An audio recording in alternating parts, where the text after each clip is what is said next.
Welcome to today's episode where this April 5th we are here discussing A Gentleman in Moscow, the new British series starring Ewan McGregor on Showtime and Paramount Plus about the life of Count Alexander Rostov, an aristocrat who finds himself under house arrest in Metropol, a grand hotel across the street from the Kremlin, following the first years after the Russian Revolution. Now, this type of story has been done plenty of times before. It's where a person finds themselves in a less than ideal situation. And I have a couple connections or comparisons that I want to make. First is The Terminal, which starred Tom Hanks. The main character, I think, was based off Mehran Karimi Nasseri. I did have to look up his name. And that was about the guy who got stuck there and could not leave the airport without getting arrested, right? And then A Little Princess, which was a movie in 1995 by Alfonso Cuarón, the really famous director, where this little kid gets stuck in an orphanage because I think her father dies, and then she's made to live in the attic because there's no money to keep her there, and there's this really mean landlady, and so that's sort of a similar situation. Shawshank, the prison story where he goes to prison and he's stuck there and he has to make the most of his life and he does the best he can. But all those things that you're mentioning when you're talking about an airport, an attic, and also what was the last one, Shawshank, a jail cell, those are all not a hotel. A hotel seems like that would be a place that you would want to stay. Well, how about this one? In the last podcast we did, which was We Were the Lucky Ones, starring Joey King and also Logan Lerman, right? Logan Lerman's character, Addy, was stuck on a cruise ship. Oh, yeah. He was stuck on a cruise ship. It was a luxury cruise ship where he got to play the piano all the time, but they were in Nazi-occupied territory, so he was constantly in fear for his life. He could not leave that cruise ship until he was kicked off. That seemed kind of similar to this situation. And also Three Body Problem, if you remember in that political thriller, I guess, back in time in the, 60s, 70s, when China was having its own revolution of sorts, and they were killing off the intellectuals. Well, there was one that they needed, so they took her and they stuck her in this encampment to do tests on scientific experiments and stuff, but they told her, you will never leave this place alive and you are stuck here. And that also reminded me of this. So we are very familiar with the idea of A Gentleman in Moscow. But out of all the ones that you just mentioned, including A Gentleman in Moscow, which one would you want to be stuck in? Oh God, I don't know. I mean, probably The Terminal, because that one has the least the worst thing that could happen is he goes to jail. And in fact, they were pushing him to leave so that he could just get out of their hair. With Amor Towles, he was in the investigative field for 20 years. And in 2009, he went to this Russian hotel and he realized how just luxurious it was. He really enjoyed it. And he was like, this is so big. What if a character was stuck here? And then he was like, you know what? I'm going to try and make this into a book. But if the character is going to be stuck in this hotel, it can't be by choice. It has to be, and he automatically thought of Russia then because he was like, house arrest has been a thing for centuries. Therefore, I'm going to place this in Russia. And he seems, from the 3 books he's written, this included, to always be someone who likes historical fiction. I'm shocked that you're not telling me right now that this was based off a true story. That's what I fully expected. I thought this was a real guy. But it's clearly based off a lot of real people because he has interactions with a lot of them. In fact, I think in his memories, he's either looking at his sister. I know he's looking at his sister at some points, Helena, but he's also looking at what I think is Anastasia, and I think is Rasputin. However, when I went to the little Amazon Prime, where you could see the cast, no one was cast in those characters. But the reason why I'm so sure is because their dog, I looked up Anastasia, whether or not she had a dog, and it's the same exact type of dog that he's seen in his past memories. Yes, so from what I understand, the Count was fiction, but the hotel that he's staying at the Metropol is an actual place. I think it goes by a little bit of a different name, but it's supposed to be a lot like the Plaza in New York or the Ritz in Paris, because when these buildings were being made around that time, as Amor Towles put it, they were almost like siblings in essence because of how big they were supposed to be and how great they were supposed to be as hotels. And I know that they didn't shoot there because obviously with Russia and politically, government this would is not allow that. Kind of a crazy history because back in 2018, Kenneth Branagh was actually supposed to be playing the main role. No way. And they were actually going to get someone who's directed some Peaky Blinder episodes and Misfit episodes. Is it because they could use the same mustache for his other role? Well, actually, it's funny you say that because Ewan McGregor's mustache is real. Ewan McGregor is real, completely real. His perm is real. They even dyed it. He hated wearing fake ones, so he grew it out for a year and a half. And it's funny because he grew it out for longer than he wanted to because of the writer's strike. Because This was filmed after the writer's strike. Well, they filmed some of it after the writer's strike. I believe like the very ending of the series. The guy is not afraid to shave his head too for a role, because I know he's done a ton of different things. Like everything I see him in, he has a different haircut. In fact, that gets into my first positive point, but I do want to continue on my comparisons. This is a period piece, and it reminded me tonally a lot of A Young Doctor's Notebook. Took place during the same time period, starred, what was his face? Daniel Radcliffe and also John Hamm. And Russian Civil War in the secluded area in the winter. I think he was running a hospital at the time. It also reminds me a little bit of The Knick, which was the beginning of the 20th century. However, it was in America. Clive Owen looks a lot, his Dr. Thackeray looks a lot like the main character here, the Count. And then I also wanted to relate the Count as if he was Tom from Succession. Tom from Succession? Tom from Succession is an interesting character because, yes, he's morally ambiguous. So you have to take him and make him 90% more morally acceptable and ethical and empathetic. But the way that he does his mannerisms, how he can taste foods, and he does those wine tastings and stuff throughout the show. Sarcastic, I assume? No, not sarcastic as much as just very, like, he doesn't want, remember, I think Tom even said in Succession that he doesn't want a job, that he's too used to the environment of being the upper class. And that's very similar to the Count here. But I will give credit now to Ewan McGregor. My first pro of the show is that he is a faceless man, like one of those characters from Game of Thrones. The guy is a chameleon. He does a transformative performance. And when I saw his name attached to this thing after I had started watching it, I couldn't believe it was the same guy. He's played a heroin addict in Trainspotting. He's played a singing candlestick. He's played a guy with a lightsaber. He's Kenobi, yeah. Number one Jedi. Christopher Robin. Recently, and then he also has that international motorcycle series, and I think he plays the French horn. So if he ever made a dating profile, I know he's married to one of the people. He's literally married to Mary Elizabeth Winstead. He worked with her in 2017 on Fargo. Fargo but season 3. But they weren't together at that point. He was married to someone else. Well, it actually even wasn't the first thing that they worked together on. That was one of my games, which I guess you already know. Birds of Prey, they also worked together on. I didn't know either of them were in that film. And also the Star Wars universe, obviously, we just mentioned Kenobi. Oh, of course. Yeah. But then Mary Elizabeth Winstead and Ahsoka as well, who she turned to Ewan McGregor and was like, what should I do for this role when she got it? I'm just saying, like, Ewan McGregor, he embraces this role, but you cannot tell it's him. It just seems like a different guy. It's like when I first started seeing Dan Stevens pop up in a bunch of stuff and I never recognized him.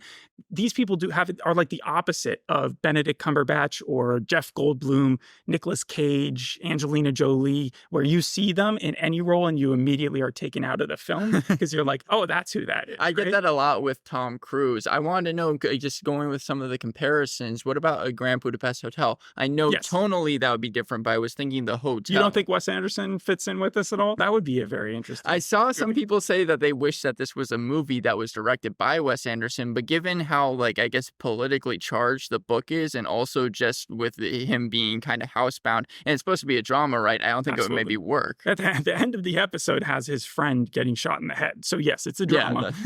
There is some comedy in there, but I think the first episode's title, A Master of Circumstance, is actually perfect with the Ewan McGregor symbolism that I was just talking about, because he is a chameleon in this role as well. He's not like going in there and trying to pretend to be someone else, but he is able to adapt to the circumstances he's been put in. Like, he's literally in a closed off box, and they keep on trying to make that box more and more shut off from the rest of the world until he breaks, and he's just refusing to do so. So he comes back to Russia. We're not exactly sure why, and he gets in front of this tribunal because he is this aristocrat, and Russians all about, like, at this point, killing off all the monarchy. And so it's 1922, and the Count is sentenced to spend the rest of his days inside the hotel. The reason he's not killed immediately is because he wrote this poem in 1913, which apparently became very popular and actually helped the revolution a bit. And so a lot of people have a kind opinion of him and say, you can live out your days here, kind of just stuck in your own little attic. Also, would it be something where it's like, if they were to get rid of him, maybe people would notice suddenly? Nope. I think they could probably kill him off and no one would care that much. But rather than despair, Rostov chooses chooses to embrace his new circumstances with grace, wit, and a positive spirit. So this is where I'm going to talk about how the show surpassed my expectations, because overall, I really enjoyed it. Okay. The director of this first episode, right? Yes, Sam Miller, Sam I saw his Miller. name. And I was like, have we seen anything he's done before? And two things that popped out were Surface and Black Mirror Lock Henry. Both I disliked heavily. Surface has memory scenes in it. That's part of the reason I hated the show so much, but the writers weren't the same. It's not like he wrote those episodes. So Right. this is showing that director Sam Miller is actually quite good at his job, because he does the montages here, day 1 through 60 something, where Ewan McGregor's character, the Count, is stuck having to live in this attic with barely any of his supplies. He blows out the candle each day. He's got these memories, which are like not shown to us in really short and sweet 4x4 manner. Not a lot of dialogue, but they're like so relevant because you can see his house burning down in one, you see a duel gone wrong in one, and so it's like an instant A duel gone wrong. Yes, like you see the person, I think it's his memory of him taking a gun and then like shooting someone and then riding off while his like sister or some woman is like screaming. Oh, so he kills someone. Okay. And at one point he's connecting with this girl who's also at the hotel, and he tells her that he's never been to a duel. So we don't know if he's lying or if this is some other version of the truth. The classical music on top of it is also pretty good. So director-wise, I think it gets a huge pass. It's also super easy to root for this main character. Seems like a good dude. He's mentally resilient towards anything that they're doing towards him. They literally, like a prison, have these guards coming in at any time of day, just breaking his stuff and trying to look for anything he might have stolen. And he's just reading his book the entire time. He doesn't care at all. It cool. And then they cast the main villain bad guy, who's the guy who's always saying, hey, I'm going to shoot you if you walk out these doors. And then at the end, when they shoot his friend, he even threatens him. He's like, why was your friend trying to get 2 sets of documents? You know, that type of deal. Yeah. And that guy was from Great Expectations, Johnny Harris. Right. Yeah. He played the benefactor. The thing about the show is it seems like Mary Elizabeth Winstead, and then obviously Ewan McGregor, but also Amor Towles, again, the guy who wrote the book, and then even the creator, Ben Vanstone, they have been the only ones to do interviews for the show. I tried to look up any facts about any of the other actors because there's a lot of them as listed in the Wikipedia, and it doesn't seem like they have really promoted the show at all. However, it seems like Showtime has done its due diligence in trying to get the first episode to as many people as possible. It's available right now for free on YouTube, Sling TV, Amazon Prime. I think Showtime always does that, though. Like, I don't think that's dependent upon this show. It was just crazy how many places it's available right now. You're not going to have trouble trying to find it. It's only 43 minutes. If you haven't seen it, go watch it before we really, really ruin it. Right now, I'm going to get into the dialogue of the show and why I think that's its biggest pro, because it shows rather than tells, but yet the dialogue is representing something that it's telling. So let me get into it. In the tribunal, the first thing that he says is it's not in the business of gentlemen to have an occupation, because they were asking what his service that he could provide to the Russians at that point. Right. And it's also to show that he's not going to be intimidated, even in where he is at that point. They took his cane away from him, that like fancy cane that all aristocrats would have. They grabbed that away from him. He's literally just seen a man being dragged by his heels across the hallway, and yet he's sitting up there and he's just like, yep, I'm here. I love this country. The more I hear of it, the more it seems like Kenneth Branagh, because this was back in 2018 when he was cast. This was fresh off of Murder on the Orient Express. His character in that, Henry Perot, it seems like is almost exactly the same as Ewan McGregor in here. Yeah, you could take that. And then moving forward in the episode, he's brought to the hotel, and this is where the first night goes to the dinner area to enjoy the banquet of food for everybody is getting. However,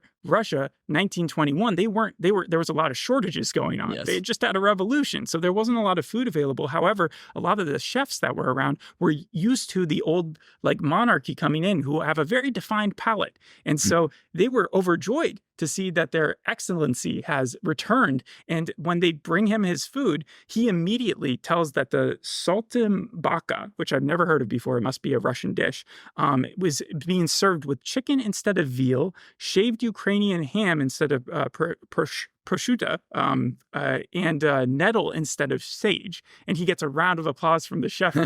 But it did remind me of the bear, because in the back of the room, everybody's calling him chef, and it's very strict, and it's just, it shows out over 100 years, things don't really change that much in the kitchen.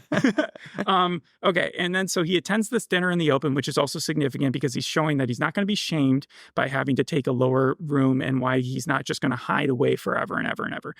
The staff bafflement of seeing him there only takes a few minutes. At first, they're like, what's he doing? And then they're like, he's refusing to be beaten. However, some of the staff later on in the episode are clearly more prone to helping the Bolshevik revolution part of the atmosphere. They're there as spies. They really, really dislike that he's just attending these things for free and that he's not paying for his stuff. And so he even gets lambasted by the manager of the hotel, however, begrudgingly, because the manager is one of his friends. And the manager warns him. He's like, the only reason this place is even allowed to exist is because they want to see who's friendly to the Russian environment. So you should not be making any other plans. And that is what shies him away from escaping with his friend Nikolai, the prince, who was still being hired to play music. It's strange that people would be mad at him for not paying anything. I mean, he's literally being forced to live there. I think it's more just allowing him to exist. I think that they would rather just see him dead. Wow. You know?